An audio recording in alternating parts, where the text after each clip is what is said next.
Ahora vamos a comenzar a usar el pincel peine. Voy a ir de a poco a lograr esos colores de luces máximos, y siempre que vamos colocando pintura, fíjense en la direccionalidad que tiene, y también de ir dejando ya la forma, de ir formando la textura que queremos lograr, la textura visual.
Bueno, hasta acá hicimos la parte con blanco.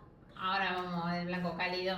Ahora vamos a comenzar a dar las oscuridades máximas. Vamos a empezar con el color negro y también lo vamos a trabajar bien diluido y reforzando las oscuridades, y en los lugares donde está ese color también vamos a ir colocando el negro.